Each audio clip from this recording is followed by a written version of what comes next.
nós vamos conversar com Aldo Rebelo, que foi ministro da Defesa e foi também relator do Código Florestal. Ministro, bom dia. Eu gostaria de saber do senhor o seguinte: as críticas que estão sendo feitas ao Brasil, tanto do ponto de vista internacional quanto do ponto de vista nacional, sobre um desmatamento descontrolado da Amazônia, são legítimas? Não há desmatamento descontrolado na Amazônia. Na Amazônia há dois tipos de desmatamentos. Há o desmatamento que é promovido por comunidades indígenas, pela sua agricultura tradicional. Há o desmatamento autorizado pela lei, pelo Código Florestal, onde o agricultor pode usar até 20% da sua propriedade, e muitos ainda não alcançaram esse índice, então desmatam um pouco.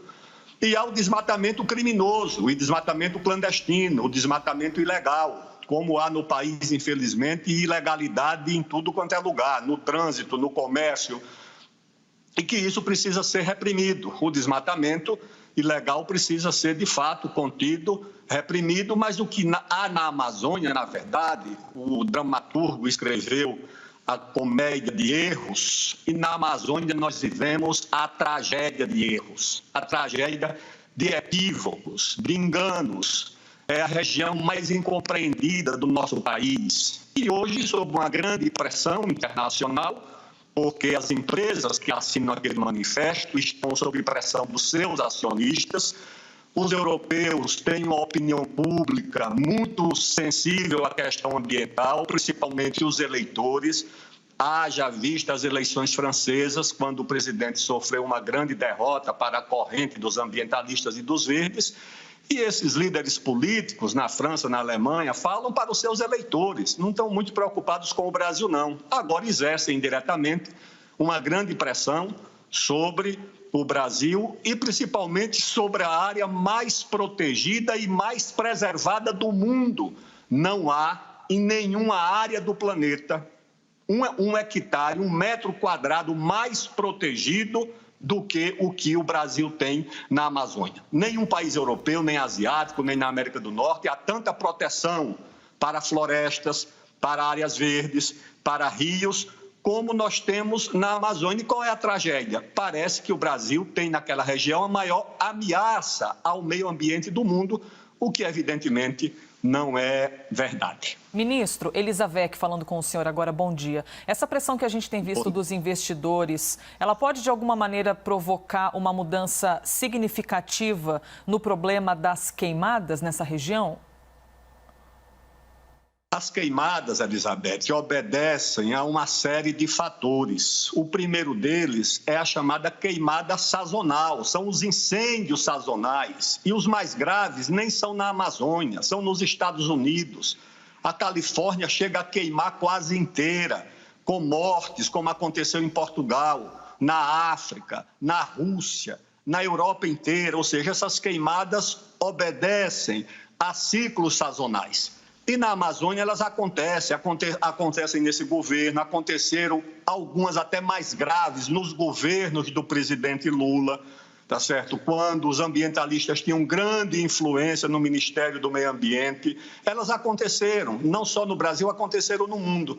E há as queimadas criminosas, principalmente em áreas que o governo não fiscaliza e não controla, algumas inclusive são áreas públicas, áreas que o governo poderia fiscalizar e não fiscaliza, e, em nome disso, se combate o quê? Se combate a atividade agrícola na Amazônia, a pecuária na Amazônia, atividades mais do que centenárias. Há 300 anos tem pecuária na Amazônia, tem os cronistas, a história que registra. Mas o que eles querem, no fundo, é também travar em torno da Amazônia. Em torno da Amazônia não há apenas um problema ambiental. Há um problema ambiental pela importância das águas, da biodiversidade. Tudo isso eu conheço de perto. Conheço a Amazônia em todos os 4 ministérios que eu ocupei. Eu só vivia quase o tempo inteiro na Amazônia, olhando para a Amazônia. Então tem o problema da biodiversidade, o problema ambiental, mas tem interesse geopolítico. O vice-presidente, quando falou em interesse geopolítico, não inventou nada de novo e nem disse nenhuma inverdade. Isso tem 500 anos de história, desde o Tratado de Tordesilhas, que todo mundo sabe que tem uma questão geopolítica na Amazônia. Mas qual é o mais grave? Hoje é que a Amazônia tornou-se um ativo da chamada economia ou do mercado de carbono. O mundo precisa de áreas ou de florestas ou para reflorestar para atingir a chamada meta do milênio, ou seja, porque se você não pode parar de emitir carbono, você tem que sequestrar. Então, se você sequestra, você tem que ter o quê para sequestrar? Áreas verdes. Onde é que estão essas áreas verdes? Os europeus não estão dispostos a ceder, os americanos muito menos, a China nem pode porque não tem, a Índia também não, a África não oferece segurança jurídica para reflorestamento ou para proteção de áreas verdes, e o único país que tem muita área verde, que tem um Estado que funciona, que tem segurança jurídica é o Brasil. Então, a Amazônia vai se transformando não apenas numa área física de disputa geopolítica, de biossegurança, de biodiversidade, mas também num ativo para esse mercado promissor, que é esse mercado de crédito de carbono. Isso tudo se transforma num grande problema que eu acho que o governo brasileiro, infelizmente, não está sabendo administrar.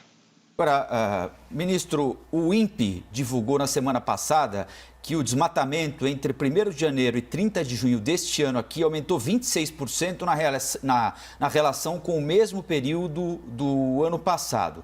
Na sequência, houve a exoneração da diretora do INPE. O governo Bolsonaro diz que a exoneração aconteceu não porque ela divulgou esse dado aqui, mas porque ela vai ser convidada a ocupar um outro cargo que ainda será criado no Ministério de Ciência e Tecnologia. No entanto, no ano passado já tinha ocorrido aquele problema com o Ricardo Galvão, ex-diretor do INPE, que deixou o governo fazendo uma série de acusações também. Ou seja, há uma suspeita de que o atual governo, no mínimo, não trabalhe para minimizar o desmatamento na Amazônia. O que é que esses dados do INPE sugerem na avaliação do senhor? Em primeiro lugar, eu recorro ao estadista inglês, que disse que as mentiras são distribuídas em 3 categorias: as pequenas, as grandes e as estatísticas. Então, há estatísticas que indicam exatamente o contrário do que essa que você aponta. Há estatísticas que indicam uma redução. De qualquer forma, tá certo? Noves fora a controvérsia das estatísticas, eu acho que o governo atual acerta, por um lado, tá certo? Ao repudiar qualquer tipo de limitação da soberania sobre a Amazônia, qualquer tentativa por parte dos governos europeus ou de instituições, principalmente dos fazendeiros norte-americanos, né? Aliás, o que o governo atual julga que são os grandes amigos do Brasil, mas são concorrentes, né? Em relação à Amazônia, então o governo acerta ao repudiar esse tipo de interferência, mas ao mesmo tempo erra ao adotar uma retórica de beligerância e ao não explicar o que é a Amazônia. A Amazônia precisa ser explicada para o mundo, não há por que temer. Quando eu era ministro da Ciência, Tecnologia e Inovação, a primeira-ministra Angela Merkel trouxe aqui uma grande delegação, inclusive uma grande delegação ligada ao Ministério do Meio Ambiente, ao Instituto Max Planck, lá da Alemanha. Eles não quiseram visitar o laboratório de aceleração de partículas de Campinas, que é um dos melhores do mundo, não quiseram visitar o INPA, que é um dos melhores institutos de matemática do mundo, tudo do Brasil. Eles quiseram visitar a Amazônia. Eu pus a delegação dentro de um avião da FAB, fui a Manaus, pegamos um barco, subimos algumas horas a calha do rio, do Amazonas, e chegamos no outro rio e fomos visitar lá uma torre de observação atmosférica para eles verem o que é a Amazônia, explicar que só o estado do Amazonas, tem mais florestas do que o território reunido da França, da Alemanha, da Noruega, da Holanda, da Bélgica, da Dinamarca. Só o estado do Amazonas tem mais de 98%, meus amigos, de vegetação nativa. 1 e pouco por cento é que é ocupado por agricultura, por pecuária, cidades, infraestrutura. Tudo isso no estado do Amazonas. O Amapá, só um parque no Amapá, o Parque do Tumucumaque, tem 38 mil quilômetros quadrados. 80% do estado já está imobilizado em unidades de conservação e terra indígena. E dos 20% que podem ser aproveitados, 80% é área de reserva legal, que também não se pode mexer. Em Roraima, 70% também é terra indígena e unidade de conservação. Ou seja, e o que resta para a agricultura ou pecuária, 80% tem que ser protegido por floresta.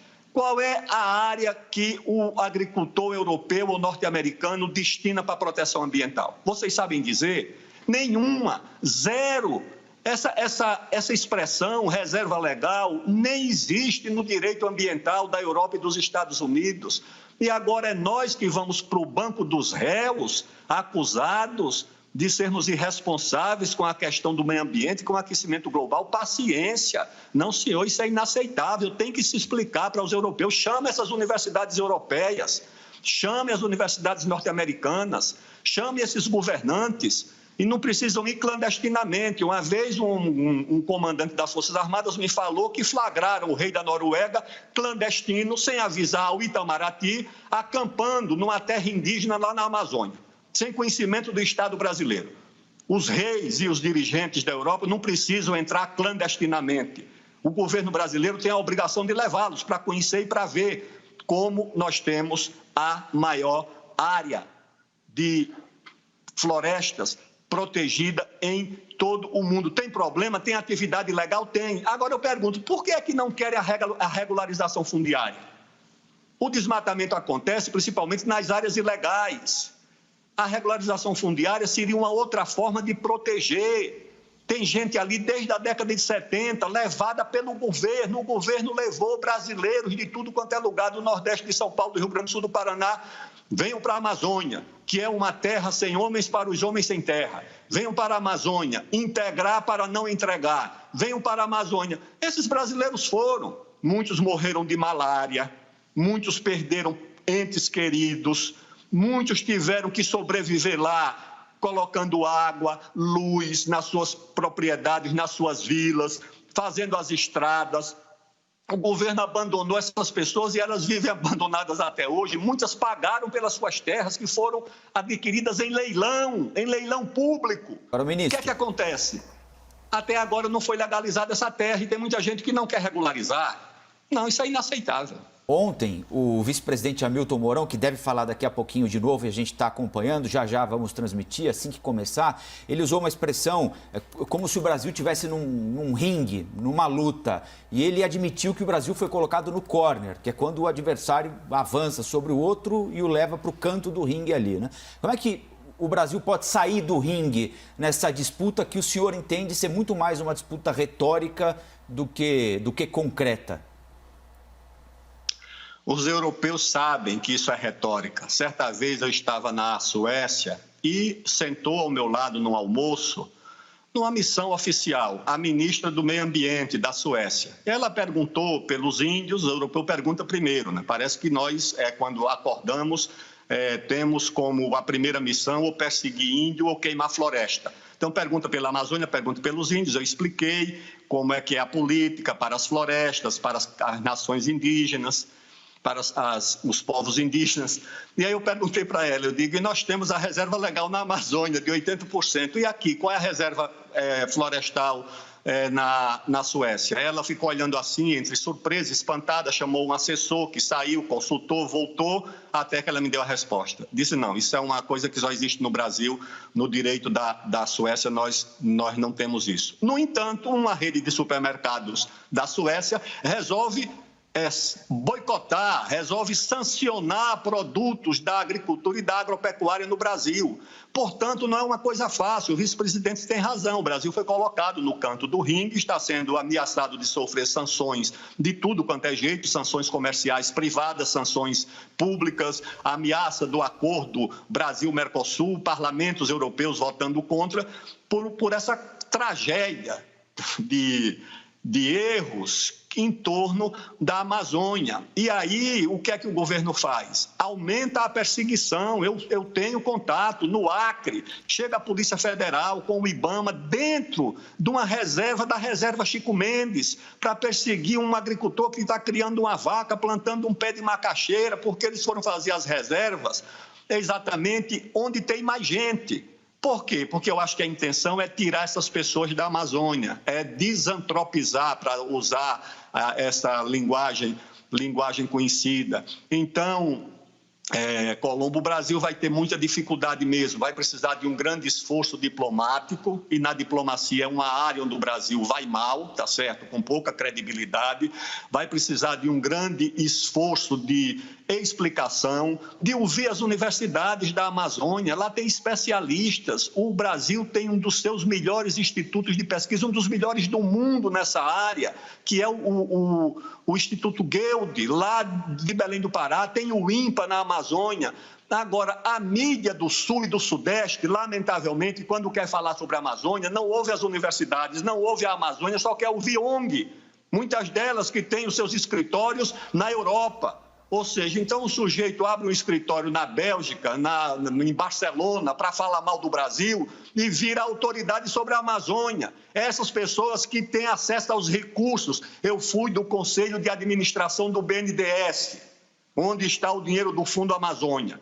É um fundo controlado por ONGs, o governo não tem uma palavra decisiva, porque eles não dão esse dinheiro para o governo brasileiro. Por que eles não dão esse dinheiro para as universidades? Dá para a Universidade do Pará, dá para a Universidade do Amazonas, dá para a USP, para o FRJ, para o FMG estudarem, discutirem a Amazônia.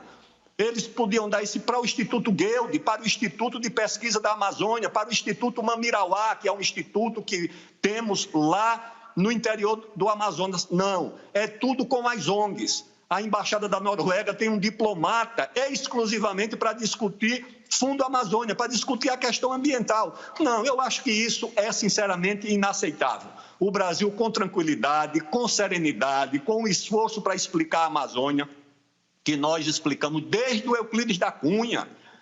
Nós temos a maior autoridade no Brasil, do mundo, em combate à fome. Foi um médico que foi da FAO, chamado Josué de Castro, que escreveu um belo ensaio sobre a questão da Amazônia, mostrando que nós temos muitas dificuldades ali. O Euclides da Cunha escreveu. Nós temos muita autoridade, muita inteligência, muita capacidade acadêmica instalada para discutir a Amazônia. Mas nós só queremos ouvir as ONGs e, principalmente, essas que têm os seus tentáculos nos Estados Unidos e na Europa. Eu acho que por aí nós não vamos chegar a lugar nenhum. Quero só lembrar que a gente está entrevistando aqui o ex-ministro Aldo Rebelo e estamos acompanhando também, já vai começar essa entrevista coletiva do vice-presidente da República, Hamilton Mourão. O cenário já está todo preparado aí, a nossa equipe por lá também, e assim que começar a gente vai transmitir. Ministro, o senhor quando passou pelo Ministério da Ciência e Tecnologia, trabalhou com o INPE, a gente falou do INPE agora há pouquinho aqui. Qual é o grau de confiabilidade daquilo que o INPE entrega ao ministro, ao governo brasileiro, à sociedade brasileira? É total? O INPE precisa de uma reforma? O senhor acredita que exista também, como chegou a ser cogitada, alguma interferência ideológica no órgão? Não. O que há é a manipulação das estatísticas, porque a estatística você mostra, interpreta do jeito que você quer. Mas ele é um órgão de Estado, né, ministro? Isso que chama atenção, porque o INPE é um órgão de Estado. Por que um órgão de Estado manipularia um dado, então? Não, o INPE não manipula, o INPE apura e divulga. Agora, quando você vai fazer a leitura, Colombo, é que você precisa separar as coisas. O que é o incêndio e o que é a queimada? O que é aquilo que é criminoso? Ou seja, alguém toca fogo por alguma razão. Alguém toca fogo porque o índio tem uma técnica agrícola antiga que é chamada da coivara, que é queimar o local para poder praticar agricultura. Ele não dispõe de outro meio. Se ele quiser limpar a terra, ele tem que queimar. Ele não tem equipamento e, aliás, as ONGs são contra que os índios adquiram esses equipamentos porque seria uma aculturação indevida. Algumas não querem nem que eles aprendam português, essa que é a verdade. Algumas até chegaram a barrar. Eu vi isso, eu estava presente. Uma ONG na fronteira do Brasil com a Venezuela impediu que um general do Exército entrasse dentro de uma oca dos índios.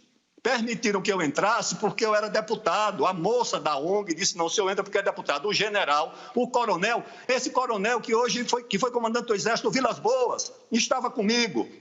A mocinha disse, não, senhor, o general e o coronel não podem entrar, o senhor pode. Quando eu entrei, as condições da oca, fuligem, fumaça, 60 famílias dentro de um ambiente fechado, tuberculose, doenças infecciosas, eu disse, olha, vamos colocar água e luz aqui. A moça disse, não, a água e a luz vai mudar, alterar a cultura deles. Então, o que acontece? Voltando ao INPE. Então, o INPE apura. Não, teve tanto de queimada, aumentou tanto. Agora, o que é que foi a natural, o que é que foi o criminoso? O que é que foi o legal e o ilegal? O que é aquilo que é permitido? Porque se o sujeito tem 10 mil hectares, ele pode usar 2 mil, só usou 1.000, ele vai, naturalmente, derrubar uma mata para usar mais um outro pedaço. Então, eu acho que as estatísticas precisam ser submetidas a uma apreciação. Eu achava estranho que quem primeiro tomava conhecimento no Ministério do Meio Ambiente, em outros períodos, as ONGs sabiam primeiro porque isso vai para o Ministério do Meio Ambiente. O depositário dessas informações é o Ministério do Meio Ambiente. Eu lembro de enfrentamentos entre o Ministério da Ciência e Tecnologia no tempo do Eduardo Campos, do falecido ministro Eduardo Campos, que era meu amigo, que foi ministro da Ciência e Tecnologia, dos embates que ele tinha com o Ministério do Meio Ambiente na época, por conta da manipulação das informações produzidas sobre essa questão da Amazônia, porque precisa se criar um pânico. Uma ONG, ela precisa vender uma ameaça. Ela diz, olha, tem uma ameaça, sem ameaça não tem dinheiro. Então, eles vão dizendo, olha, se não chegar hoje, amanhã, essa Amazônia se acaba. E isso é vendido para efeitos de se conseguir recursos. Ex-ministro da Defesa, Ciência e Tecnologia, relator do Código Florestal, deputado Aldo Rebelo, muito obrigado pela entrevista aqui para a CNN e até uma próxima, hein? Um abraço e até breve.